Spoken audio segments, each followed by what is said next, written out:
Meus irmãos, na última oportunidade, nós aprendemos, como eu falei, sobre os privilégios concedidos, mas para os judeus. E esses privilégios os tornavam indesculpáveis. Porque, note, Deus não os trataria de uma forma diferente dos outros povos. Nós aprendemos que a hipocrisia, além de ser um terrível pecado, infelizmente ela atinge a todos nós, porque também recebemos inúmeros privilégios e infelizmente também temos sido motivo de escândalo para aqueles que não creem, fazendo com que o nome de Deus seja blasfemado por causa do nosso comportamento inadequado. Veremos hoje Paulo falando sobre um símbolo pactual, fazendo um contraste entre a circuncisão do coração e a circuncisão feita apenas na carne, entre o judeu genuíno e aquele judeu apenas nominal. Avancemos então na palavra de Deus, na carta de Paulo aos Romanos, capítulo 2, a partir do verso 25, onde a Santa Escritura nos diz: porque a circuncisão é verdadeiramente proveitosa se praticares a lei, mas se fores transgressor da lei, a tua circuncisão já se tornou incircuncisão. Mas se os incircuncisos vierem a guardar os preceitos da lei, não será a incircuncisão deles considerada como circuncisão? E se aquele que é fisicamente incircunciso cumpre a lei, ele te condenará, porque tendo a lei escrita e a circuncisão, és transgressor da lei. Porque não é judeu quem o é apenas exteriormente, nem é circuncisão aquela que é somente visível na carne, mas judeu é aquele que o é interiormente, e circuncisão a que é operada pelo Espírito, no coração, não pela letra da lei escrita, cujo louvor não procede de homens, mas de Deus. Até aqui. Curva a sua cabeça, vamos ao Senhor mais uma vez em oração. Bendito Deus e Pai do nosso Senhor e Salvador Jesus Cristo, no nome de quem nós rogamos a Ti, Senhor, que Tu, por meio do Teu Santo Espírito, nos conceda a capacidade para enxergarmos a beleza da Tua Santa Palavra, para sermos constrangidos e ofendidos por ela, para sermos machucados por ela e curados pela unção do Teu Santo Espírito por meio da Tua Palavra. Ajuda-nos, Senhor, a caminhar sobre as Escrituras, glorifica o nome do Teu Filho em nosso meio, dá-nos, Senhor, plena atenção àquilo que vai ser dito, acalma o coração das nossas crianças, para que nós tenhamos um tempo proveitoso para a glória do Teu santo nome. Ajuda-me também, Senhor, nas minhas debilidades e que eu fique escondido atrás da Tua santa palavra, enquanto o Teu nome seja louvado e glorificado. Pedimos essas coisas e Te agradecemos, em nome de Cristo Jesus. Amém. Meus irmãos, hoje nós veremos que Paulo ele estava desafiando a confiança do religioso na circuncisão. E veremos também o que significava, melhor dizendo, a circuncisão. Depois nós veremos que os sacramentos, eles jamais podem substituir a obediência. Por fim, nós veremos que o verdadeiro judeu não é o herdeiro de sangue de Abraão, mas o herdeiro da fé de Abraão. Portanto, a verdadeira circuncisão, ela acontece nos corações, sendo efetuada pelo Espírito Santo de Deus. Quando Deus chamou o seu povo, e ele chamou várias vezes de incircuncisos de coração, ao invés do povo se arrepender, eles acabavam se endurecendo cada vez mais nos seus próprios corações. Quando Estevão, citando os profetas, chamou o povo de incircunciso, como nós lemos lá em Atos, capítulo 7, ele diz: homens de dura cerviz e incircuncisos de coração e ouvido, vós sempre resistis ao Espírito Santo, assim vós sois como os vossos pais. O que aconteceu com ele? Ele foi apedrejado até a morte. Certamente, os judeus que leram a carta de Paulo também ficaram irritados. E por conta disso, Paulo foi perseguido e foi rejeitado pelo seu povo, até que conseguiram matá-lo por meio do Império Romano. Portanto, meus irmãos, ao sermos confrontados, talvez com uma incircuncisão dos nossos corações, que Deus nos conceda graça para avaliarmos a nossa fé, nos arrependermos e buscarmos em Cristo Jesus a nossa restauração. Vejamos, em primeiro lugar, o que Paulo falou.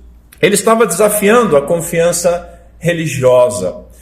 Lembrem que desde o verso 17 do capítulo 2, Paulo está falando com um interlocutor imaginário, né? E nesse caso, esse interlocutor é um judeu. Ele primeiramente começa a argumentar afirmando que apenas possuir a lei de Deus, conhecer a lei de Deus, mas não obedecer a lei de Deus, ou apenas ser judeu por nome, recebendo os privilégios de pertencer ao povo eleito, mas sem responder com obediência à responsabilidade que é atrelada a esse privilégio, essas coisas, ao invés de salvar, os condenaria. Agora, após aquele profundo exame que o apóstolo chamou, né, sobre a vida prática do judeu, ali nos versos 21 a 23, Paulo desmascara aquilo que o Dr. Lloyd Jones chamou de o derradeiro bastião da religião judaica, a circuncisão e a confiança na circuncisão. Paulo argumentou que apenas a circuncisão exterior, na carne, não adiantava. Primeiro, Paulo falou da estipulação da aliança. E agora, nos versos 25 e 29, Paulo está falando sobre a circuncisão, que é o sinal da aliança. Ele está falando de um símbolo de enorme significado, inclusive para nós. O sinal pactual que eles carregavam no próprio corpo e que os diferenciava de todos os outros povos. Assim, o apóstolo ele comprovou que o judeu ele também estava condenado. Ele comprovou que não há um justo, nenhum sequer, seja judeu, seja não judeu. Por quê? Porque não há diferença. Porque o mundo inteiro é culpado diante de Deus. E porque fora do nosso Senhor Jesus Cristo, todos estão igualmente perdidos e condenados. Mas, o que significa a circuncisão? Isso é muito importante. Nós precisamos lembrar como que ela surgiu no contexto bíblico. Note, circuncisão não é uma invenção divina, né? Mas como que ela surgiu no contexto bíblico? Ela era o sinal da promessa pactual dada por Deus ao seu povo no Antigo Testamento. Deus, ele se revelou de maneira progressiva, ou seja, aos poucos, e assim também foi a revelação da história redentiva, do que Deus estava fazendo pelo seu povo. Após o fracasso do homem no pacto das obras, com a queda de Adão lá no Éden, Deus instituiu o pacto da graça. E esse pacto tinha a promessa de um descendente da mulher, lembrem? Gênesis 3,15, o descendente da mulher. Mais tarde, lá em Gênesis 12, nós lemos que Deus ele revelou-se a Abrão, um idólatra, de um povo idólatra, de Ur dos Caldeus. Abrão, esse nome significa pai elevado e provavelmente é uma alusão à atividade de um astrólogo de elevar os seus olhos aos céus para consultar as estrelas,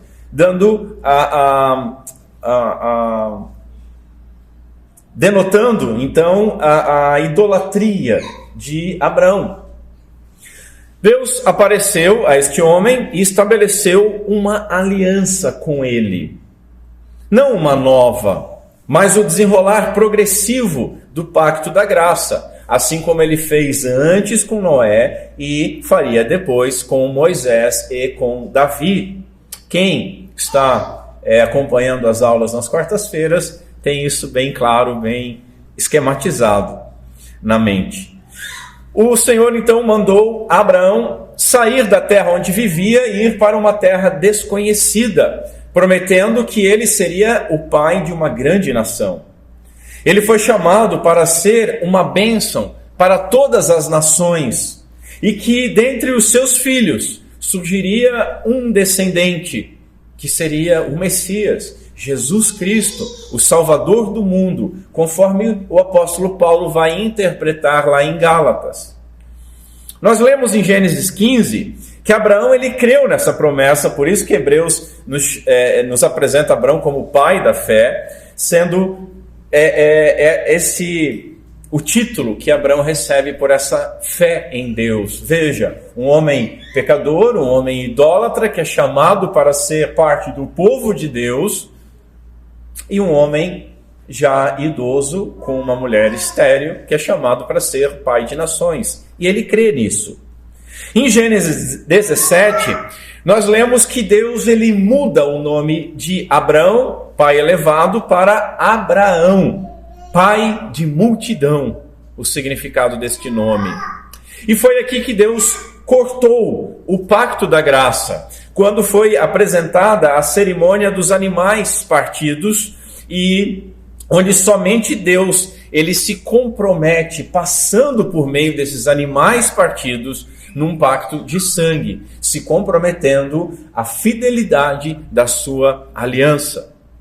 Foi aqui também que Deus estabeleceu a circuncisão, uma marca que haveria de selar a sua aliança com Abraão e também com os seus descendentes, consistindo no quê? Na remoção da pele do prepúcio do órgão genital masculino.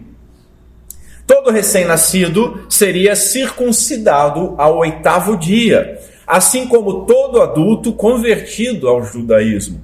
Muitas pessoas acham que essa descendência se propagava simplesmente no povo natural judeu, mas não, nós tínhamos os prosélitos. Abraão obedeceu, sendo circuncidado ele e todos os da sua casa, e depois disso todos os seus descendentes.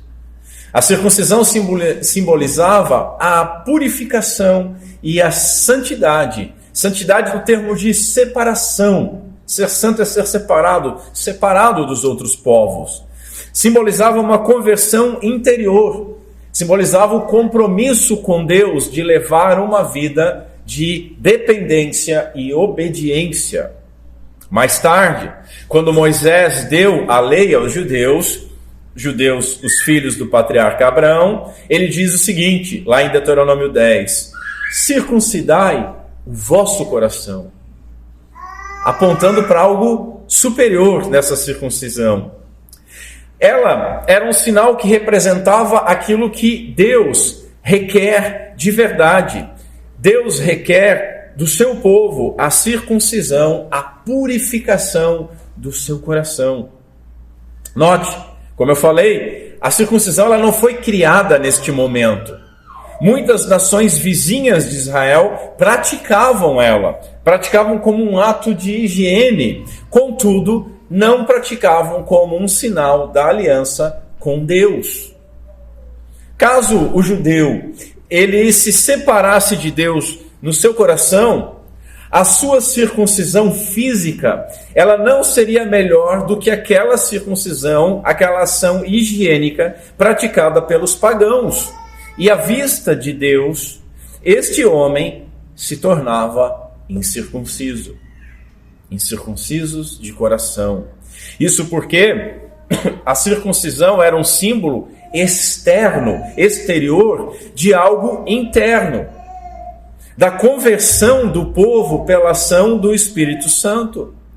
Somente com essa ação interna, por meio do Espírito Santo, tanto o judeu como cada um de nós poderia então amar a Deus de todo o coração, de toda a alma e de todo entendimento. Somente por essa ação do Espírito Santo.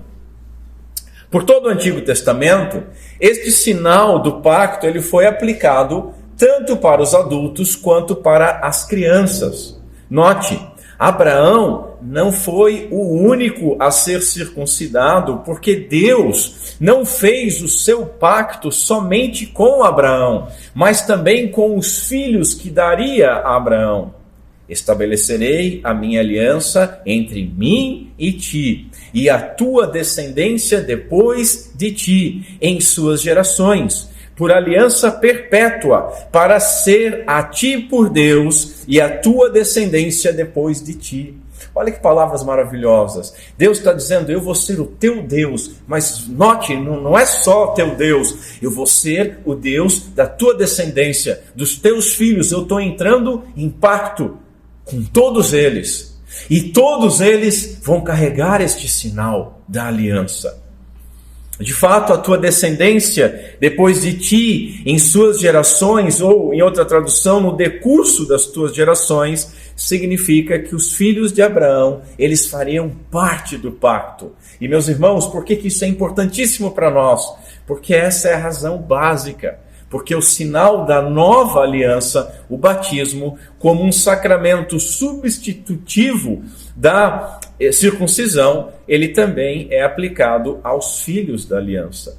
Quando Deus dá promessas pactuais, ele dá àqueles que as recebem e também aos seus filhos. As nossas crianças que estão aqui presentes na igreja, às vezes agitadinhas, às vezes quietinhas, elas são sinal do pacto, e o seu choro nos lembra da aliança.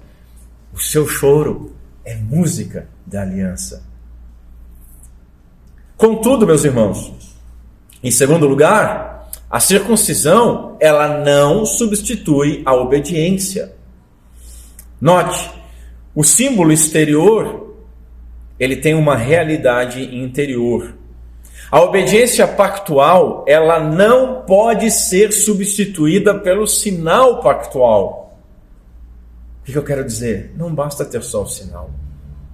Precisa da obediência. Paulo, ele não invalidou a circuncisão. Ele afirmou no verso 25 que ela tem valor.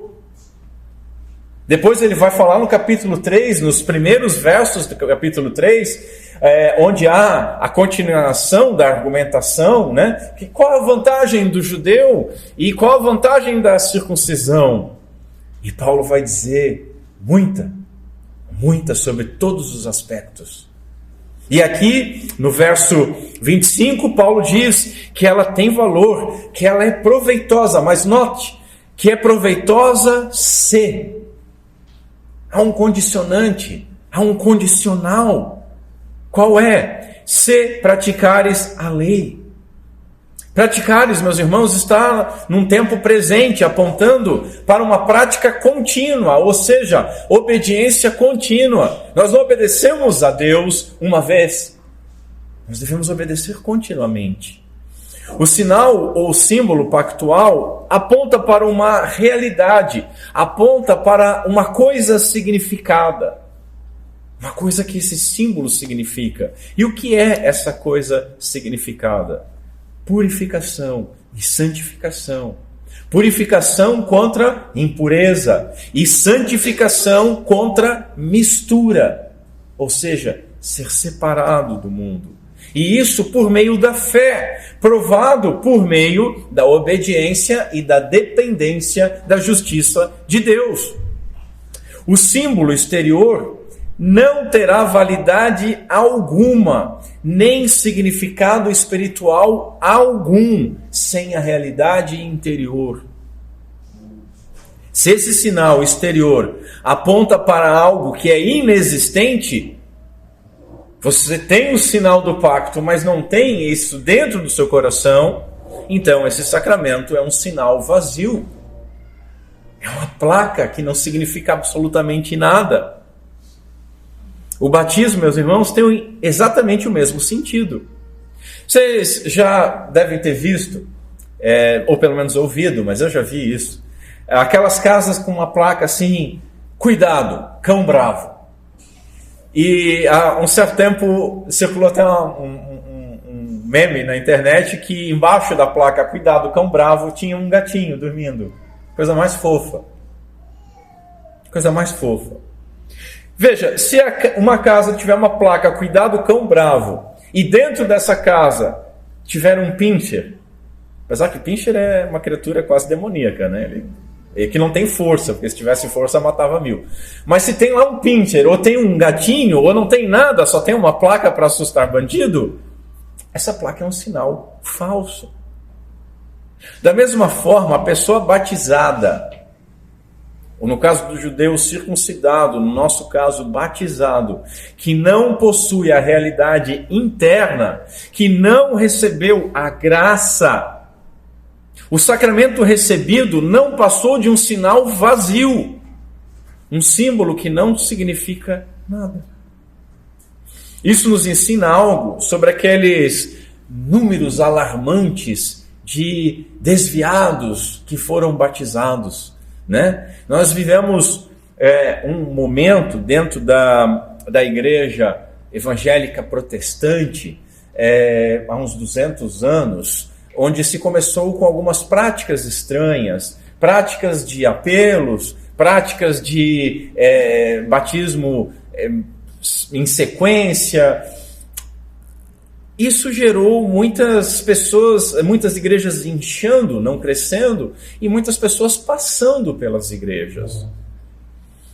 Agora, note, essas pessoas foram batizadas? Sim, foram batizadas. Mas elas são desviadas? Não são desviadas, em sua maioria. Elas simplesmente receberam um sinal, mas não receberam a coisa significada. Não dá nem para dizer de 1 João, capítulo 2, né, saíram do nosso meio porque não eram dos nossos. Eles não foram nem realmente chamados. Não adianta você estar numa pregação falando sobre gafanhotos ser demônio, e se você não der dinheiro, os gafanhotos vão te cortar, te migrar, te destruir, com uso errado de exegese. No final disso, fazer um apelo para quem quer aceitar Jesus, e aquela pessoa ser automaticamente considerada uma cristã. Não é assim. Não há convicção de pecado, não há arrependimento. E muitas vezes essas pessoas são batizadas. Então essa é a diferença entre um membro nominal e um membro real do corpo de Cristo. Nós podemos participar, meus irmãos, do pacto da graça apenas exteriormente, tendo acesso aos seus privilégios. Quais são? Ouvir a palavra de Deus, por exemplo. Mas, se não houver a graça interior, nós não faremos parte do pacto da graça, recebendo os benefícios do nosso Senhor Jesus Cristo. Isso é algo que nós vamos dar nas quartas-feiras. E depois eu vou trazer também numa série de pregação sobre a igreja. Nós precisamos entender igreja visível e igreja invisível. Em segundo lugar, a transformação interior, ela é mais importante. Paulo apresentou também o outro lado. Veja, se pela desobediência a circuncisão tornou-se incircuncisão, pela obediência o incircunciso pode se tornar circuncidado. Verso 26. Se um não-judeu guardasse os preceitos da lei, mesmo que não fosse circuncidado fisicamente, ele provaria no seu coração e assim seria contado como parte do povo eleito. Um estudioso, ele sugeriu que nós entendamos essa dupla afirmação de Paulo em termos de duas equações muito simples. Circuncisão menos obediência é igual incircuncisão. Enquanto que incircuncisão mais obediência é igual a circuncisão. Assim a gente pode aplicar. Batismo menos obediência é igual a não batismo. Todo crente deve ser batizado, mas nem todo batizado é crente. Alguém pode ser batizado sem ser salvo? Pode. E alguém pode ser salvo sem ser batizado? Pode. assim nós devemos avaliar a nossa vida. Nem o batismo, meus irmãos, nem o fato de nós pertencermos a alguma igreja pode nos salvar. O batismo, ele é muito importante, é uma ordenância, é um sinal e selo da aliança. Mas ele é um sinal exterior daquilo que Deus promete fazer no nosso interior. E isso que Deus faz no nosso interior por meio do Espírito Santo é o selo da realidade. Será que nós possuímos essa realidade interior? Nós possuímos a coisa significada e simbolizada pelo sinal exterior? Porque muitos imaginam que têm a salvação garantida porque foram batizados. Quem vai evangelizar o Brasil de hoje, se encontra, de cada 10 pessoas que você encontra, 5 vão te dizer assim: não, eu fui batizado. O cara está na sarjeta, o cara está arrebentado, mas eu fui batizado. No final das contas, eu sou salvo. Mas não é.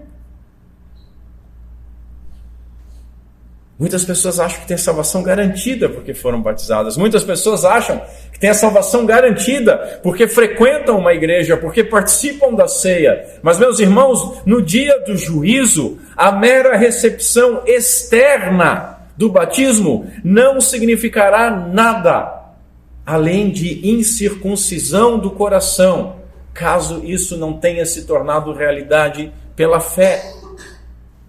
Vejamos assim que, em terceiro lugar, a lei é cumprida pela transformação interna. Paulo afirmou que a circuncisão, no verso 25, teria valor se o judeu praticasse a lei. Nós precisamos entender o que ele quis dizer com praticar, que pode ser traduzido como guardar, cumprir ou observar a lei. Lembre, isso é muito importante, Paulo não está aqui revelando um meio de justificação. Antes ele está falando sobre o justo juízo de Deus que está sobre todos os homens, porque todos pecaram e todos merecem a ira divina. O contexto geral, desde o capítulo 1, verso 16, 17, é o Evangelho. Mas a partir do verso 18 até o capítulo 3, verso 20, Paulo está falando sobre a necessidade do Evangelho, ou seja, ele está falando sobre juízo. E a partir de 3:20 ele começa de novo a retomar o Evangelho. Ninguém, meus irmãos, pode ser justificado pela lei. Note, nós temos suposições aqui. Verso 25, Paulo fala assim: se praticares. Verso 26 ele diz: mas se vierem a guardar. Verso 27, e se cumpre a lei. Paulo está fazendo uma argumentação hipotética. Se. Paulo não está dizendo aqui que algum não-judeu possa ser salvo porque guardou alguma vez ou tem a capacidade de guardar a lei de Deus. Deus não deu a sua lei para ser um caminho de salvação, nós sabemos disso. O objetivo da lei era revelar aos homens que todos são pecadores. E como um pedagogo, encaminhar todos a Cristo, o único Redentor. Paulo, então, não estava aqui se referindo a uma obediência legalista e rigorosa de cada um dos 613 mandamentos da lei, mas ele estava se referindo a praticar e cumprir a lei como ela deveria ter sido guardada e praticada e obedecida. Há uma forma legítima de nós obedecermos a lei, ainda que a quebremos. Confundir os irmãos? Explico. A lei, ela foi dada ao homem após a queda, ok? Só que ela é dada já dentro do pacto da graça. No plano da história redentiva, a lei ela faz parte do tempo de graça na antiga aliança. Isso é importante entender, porque muitas pessoas confundem o tempo da lei como se fosse um tempo de salvação diferente. Não, já é tempo de graça. Se a lei é impiedosa, condenando todo o pecado com a morte, nós devemos notar que a lei também tem os dispositivos de graça, que apontam para uma realidade maior e melhor. Porque como ninguém poderia cumprir a lei, a própria lei estabelecia o derramamento de sangue de animais para perdão de pecados, sendo esses sacrifícios pelo pecado uma sombra do grandioso sacrifício do Cordeiro de Deus, nosso Senhor Jesus Cristo. Portanto, meus irmãos, nós guardamos a lei quando nós entendemos o propósito dela. E quais são os propósitos? Podemos listar alguns. O primeiro deles, revelar a santidade de Deus, revelar os atributos de Deus e revelar assim também a nossa inadequação. Como Calvino falava, somente entendendo a Deus nós vamos entender quem nós somos. Então a lei revela a santidade de Deus, e revelando a santidade de Deus, revela a nossa inadequação. Ela revela também a graça divina e a necessidade universal de todos os homens de um Redentor. E esse Redentor é prometido, o Messias. E após a vinda do nosso Senhor Jesus Cristo, após a vinda de Jesus Cristo, nós guardamos a lei, crendo que Jesus Cristo é o Filho de Deus, o Filho de Abraão, o Filho de Davi, que foi tipificado por todo o Antigo Testamento, por todos aqueles sacrifícios que apontavam para a cruz e para a sua obra na cruz. Em Cristo, meus irmãos, nós nos tornamos cumpridores da lei de duas formas, uma passiva e outra ativa. A passiva é que nós cumprimos a lei em Cristo. Veja, ele é o segundo Adão. A humanidade é refeita a partir de Cristo. Ele é o representante federal de todos os eleitos de Deus. Assim como Adão era o representante federal de toda a humanidade, Jesus é o representante federal dos eleitos de Deus. E como nosso substituto, ele obedeceu a lei em nosso lugar e ele pagou a dívida que era nossa, a dívida pela nossa desobediência, morrendo a nossa morte, morrendo no nosso lugar, o justo pelos injustos. E assim, é porque nós estamos em Cristo que nós podemos afirmar que cumprimos a lei. Ele cumpriu, estamos nele e por meio dele nós cumprimos. A segunda forma é ativa. Nós cumprimos a lei por meio de Cristo, crendo em Cristo.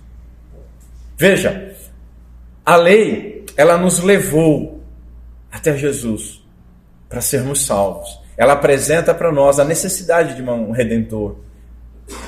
E aí o Evangelho nos apresenta, confirmando as profecias, Jesus como esse Redentor. Então a lei nos pega pela mão, como um pedagogo, diz Paulo, e nos leva até Cristo. E quando vamos a Cristo, Cristo nos salva e nos pega pela mão e nos leva de volta à lei. Isso é maravilhoso, porque agora, por meio da operação do Espírito Santo de Deus em nós, nós podemos obedecer e podemos nos deleitar na lei de Deus como algo bom, glorioso, não só algo que condena. A obediência somente pode fluir de um coração que foi circuncidado, de um coração que foi regenerado pelo Espírito Santo. E a graça de Deus faz com que a nossa obediência, mesmo vacilante, seja aceita pelo Pai por meio do Filho. Porque quando nós falhamos, o que nós fazemos? Nós corremos para Cristo e descansamos no seu eterno e perfeito perdão de todas as nossas falhas e pecados. Assim, crer em Jesus Cristo, respondendo com amor a Deus e ao próximo, esse é o propósito da lei. Paulo vai dizer que o fim da lei é Cristo. E Paulo vai dizer também que o fim da lei é o amor. E aqui nós vemos a obediência, Cristo nos salvando e nos levando a obedecer para amar a Deus sobre todas as coisas e ao próximo como a nós mesmos. A circuncisão do judeu só teria valor se ele cresce no Messias. Do contrário, ele continuaria sendo transgressor da lei, e a sua circuncisão se tornaria incircuncisão. Verso 25. Porque não há diferença entre um judeu e um não-judeu que não creia em Jesus Cristo. Ambos estão debaixo da ira de Deus. Crer em Cristo é o propósito da lei. E essa referência, diz um estudioso, não é um caso puramente hipotético. Por quê? Porque quando Paulo está escrevendo isso aqui, multidões de não-judeus incircuncisos eram verdadeiros membros do Israel de Deus, porque a confiança deles estava posta no Cristo que havia cumprido toda a justiça de Deus por amor a eles. Novamente, aquele erro, né? Aquela separação de Israel e da igreja, não tem isso. Israel é a igreja de Deus no Antigo Testamento. E nós somos o Israel de Deus. Certa vez, note, certa vez perguntaram para o nosso Senhor: o que faremos para realizar as obras de Deus? Está lá em João capítulo 6. Qual foi a resposta de Jesus? A obra de Deus é esta: crede naquele que Deus enviou. O que Jesus está dizendo aqui? Que realizar as obras de Deus, obedecer à lei, é fundamentalmente crer em Jesus Cristo. Ele não disse assim: circuncidem-se ou batizem-se. Ele não disse: façam isso ou façam aquilo outro. Mas o que ele disse foi: creiam, creiam. Assim, a circuncisão não era um substituto para a obediência. Constituía antes um compromisso com a obediência. E a verdadeira fé obedece. Quem crê, obedece.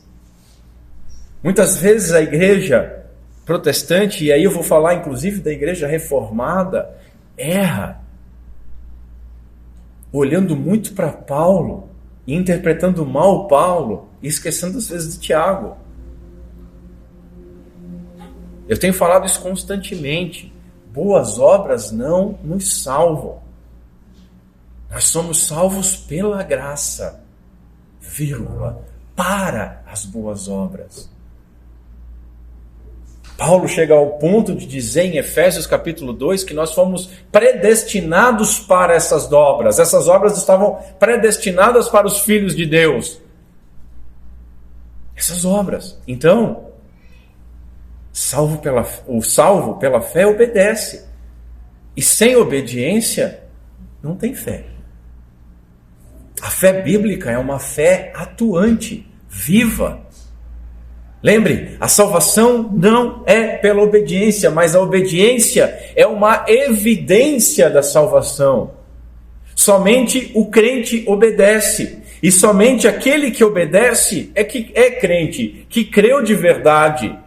Inclusive, quando nós falhamos em obedecer, como isso, pastor? Porque nós cremos que não somos salvos pela nossa obediência, mas pela perfeita obediência de nosso Senhor Jesus Cristo. Até quando falhamos, nós demonstramos fé. Essa fé era simbolizada pela circuncisão, hoje pelo batismo. Agora, o judeu confiava na circuncisão como garantia de salvação, assim como muitos hoje fazem do símbolo do batismo um ritual mágico,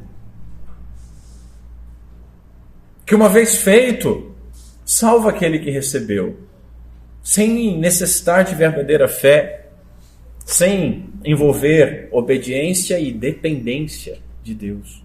Que a dependência é muito importante. Nós dependemos dele.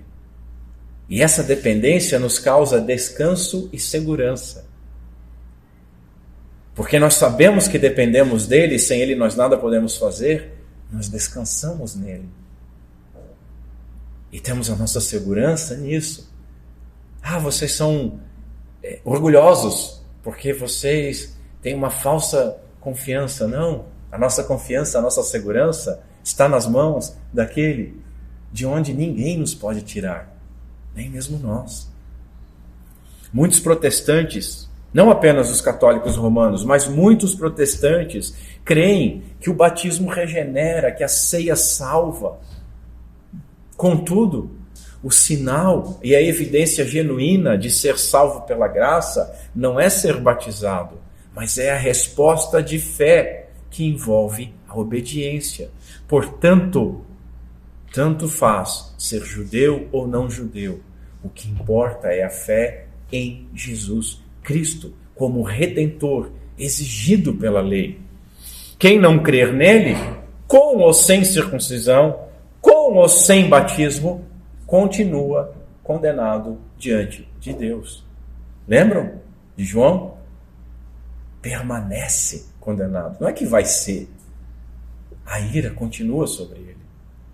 Assim, em terceiro lugar, vejamos que o verdadeiro judeu é o herdeiro da fé de Abraão. Não é o herdeiro de sangue, mas o herdeiro da fé de Abraão.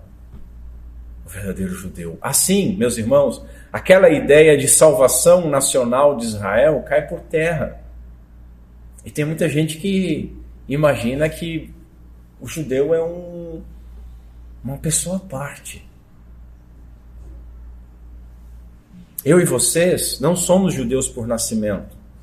Mas se crermos em Jesus Cristo como nosso Senhor e Salvador, nós passamos a ser considerados parte do povo eleito de Deus, como parte do Israel de Deus. Enquanto que muitos judeus circuncidados, exatamente por não crerem, não são o verdadeiro Israel. Como nós lemos lá no capítulo 9, nem todos os que são de Israel são israelitas. Nem por serem descendência de Abraão são todos filhos, mas em Isaque será chamada a tua descendência. Isto é, não são os filhos da carne que são filhos de Deus, mas os filhos da promessa são contados como descendência. Portanto, ser verdadeiro judeu é algo interior e não exterior. Paulo definiu que a essência do que é ser um verdadeiro judeu é que esse privilégio não é algo exterior e visível, não é algo físico nem ritual, mas é algo interno e invisível, que só se materializa externamente por meio da obediência. Veja o verso 28. Lá diz assim: porque não é judeu quem o é apenas exteriormente. Exteriormente é um termo muito interessante. Phaneros. Visível, manifesto. Esse termo vem a palavra epifania, visível. Vem a palavra também fantasma, né? Um espírito invisível que você vê, né? Mas vamos lá. Porque não é judeu quem o é apenas exteriormente, nem é circuncisão aquela que é somente visível na carne. E note, exteriormente e visível é a mesma palavra no grego. Ou seja, não é judeu quem aparenta ser judeu, nem é circuncisão aquela que é apenas visível apenas na carne. O não-judeu incircunciso que manifesta uma vida piedosa é considerado povo de Deus, porque ser um verdadeiro judeu é ser um herdeiro da fé de Abraão. Isso porque, em segundo lugar, a verdadeira circuncisão acontece no coração. Observe novamente as palavras que o apóstolo usa no verso 29. Judeu é aquele que o é interiormente. Esse termo aqui é criptomoeda, né? Secreto, oculto. O judeu é o que é interiormente, e circuncisão a que é no coração. Interiormente. Circuncidar ao pé da letra significa cortar ao redor, né? Já falei do que é cortado. Paulo está dizendo aqui que a verdadeira circuncisão não é simplesmente essa remoção da pele do prepúcio na genital masculina, mas é algo, uma operação que é feita no interior dos homens, uma operação que é feita no coração dos homens e que só é possível ser feita por Deus, por meio do Espírito Santo. A circuncisão do coração é como se Deus cortasse e removesse uma pele endurecida de incredulidade dos nossos corações, cumprindo assim, com outras palavras, a promessa pactual de retirar o nosso coração de pedra, aqui representado por uma camada de impureza e de incredulidade nos nossos corações. A verdadeira circuncisão, ela acontece no coração, e ela é, em terceiro lugar, espiritual. Veja verso 29. Ela é operada pelo Espírito no coração. Essa circuncisão espiritual, meus irmãos, não era operada por um rabino, não era operada pela carne, mas operada pelo Espírito Santo no coração. Isso, meus irmãos, é algo que nenhum homem pode fazer, porque somente o Espírito de Deus pode fazer, porque é somente Ele quem nos regenera, quem muda o nosso coração, quem nos transforma numa nova natureza, numa nova criatura, que agora se arrepende dos seus pecados, que agora crê em Jesus Cristo, que agora ama a Deus e ama o próximo, obedecendo assim os preceitos da lei. Essa verdadeira circuncisão, ela não é realizada, diz Paulo no verso 29, pela letra da lei escrita. A letra da lei, ela pode apenas exigir, mas somente o Espírito de Deus pode operá-la no coração do homem. Quarto, a sua aprovação provém de Deus. O verso 29 é bem legal. Diz assim: cujo louvor não procede de homens, mas de Deus. Aqui, meus irmãos, Paulo está usando um jogo de palavras que no português nos escapa. No grego acaba ficando mais claro. Deixa eu contextualizar para os irmãos chegarem lá comigo. No verso 17, Paulo está dizendo assim: tu que és identificado ou chamado judeu. Ele está falando com essas pessoas, ele está desafiando as convicções desse interlocutor imaginário, agora um judeu, e o primeiro desafio de Paulo é exatamente com a maneira de se gloriar em ser um judeu. Tu que és identificado judeu, tu que tem sobrenome judeu. Então, é uma pessoa que se identifica como judeu. Agora o apóstolo faz uma nova alusão ao significado desse nome judeu. E aí nós vamos ter que lembrar lá do Antigo Testamento, vamos ter que lembrar de Gênesis capítulo 29. Lá, Lia, após dar à luz ao seu quarto filho, ela diz o seguinte: esta vez louvarei ao Senhor, por isso chamou o seu filho de Judá. Judá significa louvarei. Depois, Jacó, antes de morrer, abençoou o seu filho Judá, dizendo: Judá, a ti te louvarão os teus irmãos. Gênesis 49, 8. Te louvarão, Judá. O termo judeu vem dessa raiz de Judá, que significa louvor ou aquele que é louvado. Aí agora, quando a gente volta para o que Paulo estava dizendo, fica um pouco mais claro o jogo de palavras. O verdadeiro louvor não procede dos homens, mas procede de Deus. Ou seja, o verdadeiro judeu, o verdadeiro louvor, ele não procede dos homens, não é algo natural. Não é porque nasceu na nação de Israel, não é porque foi circuncidado, mas o verdadeiro judeu, o verdadeiro louvor, procede de Deus. E esse, por ser obra de Deus, é louvado por Deus. E não tem o louvor dos homens. E isso é maravilhoso, porque aqui ele está falando com toda a igreja. É Deus, por meio do Espírito Santo, aplicando a obra de Cristo Jesus, que faz o seu louvor entre os homens, que faz o verdadeiro Israel, que faz os crentes.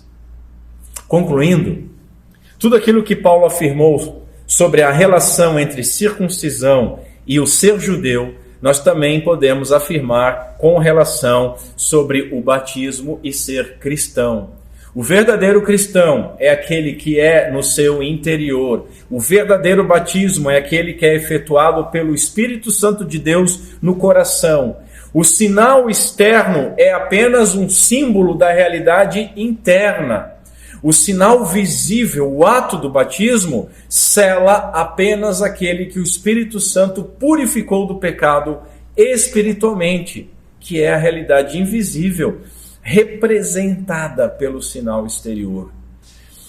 O ser humano, ele confia e descansa naquilo que é visível, né? Naquilo que é material, naquilo que é superficial. Mas para Deus, o que importa é a obra secreta do Espírito Santo em nós.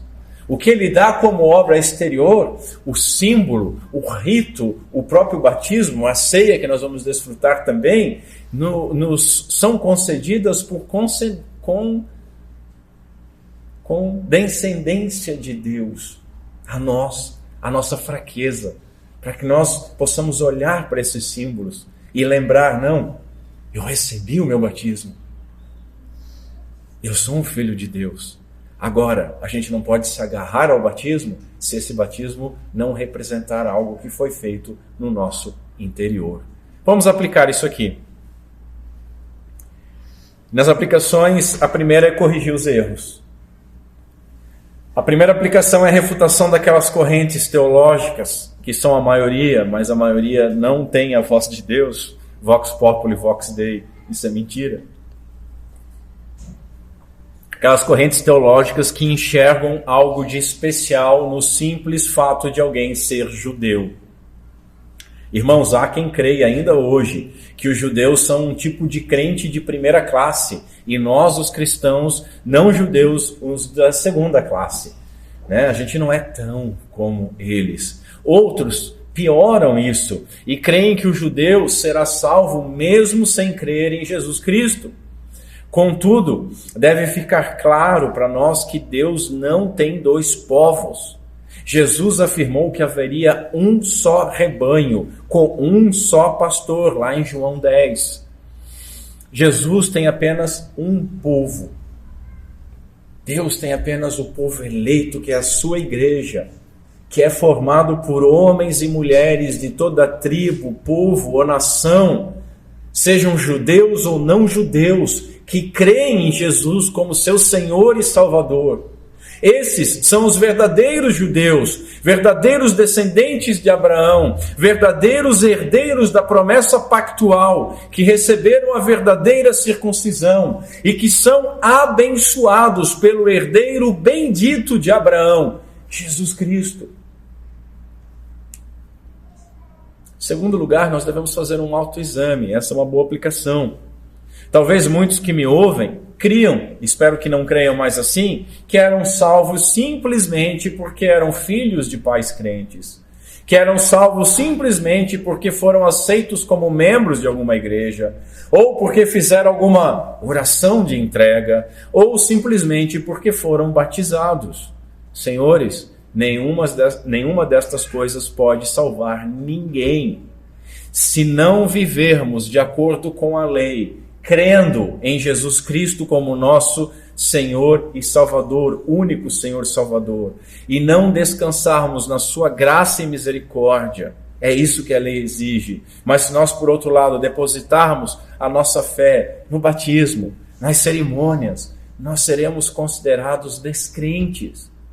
Veja, você pode ir para o inferno com seu batismo pesando contra você.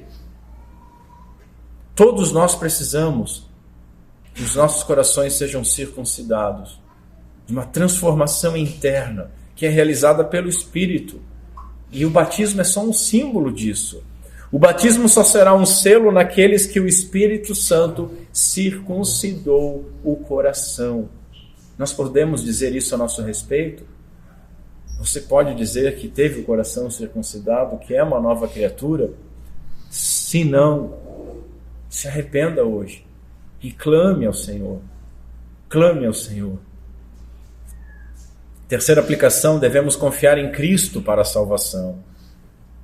Você pode ter sido batizado, seja na infância ou quando mais velho.